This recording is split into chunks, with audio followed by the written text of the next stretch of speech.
দীর্ঘ ৯ বছর পর কিশোরগঞ্জ জেলা বিএনপির ত্রিবার্ষিক সম্মেলনের সবশেষ খবর জানাতে যুক্ত হচ্ছেন সহকর্মী সালেক হোসেন রনি। রনি, সম্মেলনের কার্যক্রম কখন শুরু হবে এবং কি কি আয়োজন থাকছে এবং এই মুহূর্তে সেখানে নেতাকর্মীদের ভিড় কেমন দেখছেন জানাবেন। ফারজানা, আপনি জানেন দীর্ঘ ৯ বছর পর কিশোরগঞ্জের ত্রিবার্ষিক কাউন্সিল অনুষ্ঠিত হচ্ছে। এখানে দুটি পর্বে অনুষ্ঠিত হবে। বিকাল ৪টায় অনুষ্ঠিত হবে, ভোট গ্রহণ চলবে। ২০৯০ জন ভোটার কিন্তু এখানে ভোট দিবেন। ইতিমধ্যে নেতা কর্মীরা বিভিন্ন উপজেলা থেকে কিন্তু আসা শুরু করছে, বিভিন্ন ইউনিট থেকে, এবং অঙ্গ সহযোগী সংগঠনের নেতাকর্মীরা কিন্তু মাঠে ইতিমধ্যেই আমার পিছনে দেখতে পাচ্ছেন, তারা কিন্তু ভিড় জমিয়েছেন। নেতাকর্মীরা আসতে শুরু করছে গতকাল রাত থেকে বলা যেতে পারে, এবং এখানে একটা উৎসবমুখর পরিবেশের সৃষ্টি হয়েছে। অনেকদিন দীর্ঘ বিরতির থাকার পরে কিন্তু এই সম্মেলনটা হয়। এখানকার নেতাকর্মীরা খুবই উজ্জীবিত, খুবই উচ্ছ্বসিত। এবং আপনি জেনে থাকবেন যে ২০১৬ সালের ২২ নভেম্বর পরে কিন্তু আজ এই কাঙ্ক্ষিত, বহুল প্রতীক্ষিত এই কাউন্সিলটি অনুষ্ঠিত হতে যাচ্ছে। এবং এখানে প্রধান অতিথি হিসেবে থাকবেন বিএনপির ভারপ্রাপ্ত চেয়ারম্যান তারেক রহমান, এবং উদ্বোধন করবেন মির্জা ফখরুল ইসলাম আলমগীর, বিএনপির মহাসচিব। এবং এখন পর্যন্ত এখানে যে প্রস্তুতি, এখানকার সকল প্রস্তুতি সম্পন্ন হয়েছে। আমার পিছনে মঞ্চ দেখা যাচ্ছে, এবং সেই সাথে মেডিকেল টিম কিন্তু প্রস্তুত রয়েছে।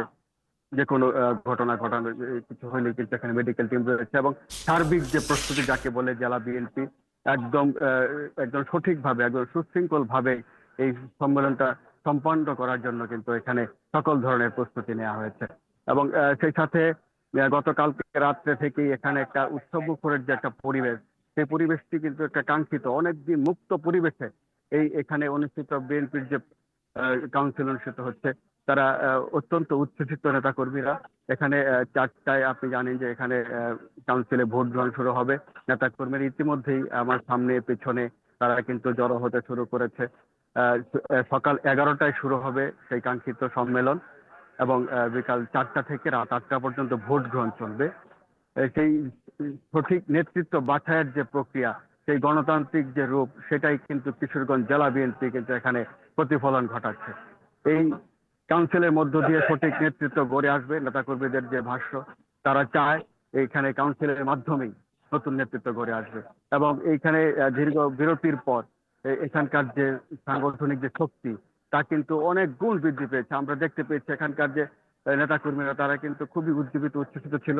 এবং ১২ তারিখ থেকে যখন এখানকার যে নির্বাচনী তফসিল ঘোষণা করা হয়েছিল কাউন্সিলকে ঘিরে, তারপর থেকেই এখানে চমৎকার একটি পরিবেশ বিরাজ করছে। এবং গণতান্ত্রিক যে প্রক্রিয়া, এই ধারাটি কিন্তু আমরা দেখতে পেয়েছি এই জেলা কিশোরগঞ্জ থেকে। ধন্যবাদ রনি, আমাদের সাথে যুক্ত হওয়ার জন্য। পরবর্তী সংবাদ সংযোগে আপনার সাথে আবারও যুক্ত হব। দর্শক, কিশোরগঞ্জ থেকে যুক্ত হয়েছিলেন সহকর্মী সালেক হোসেন রনি।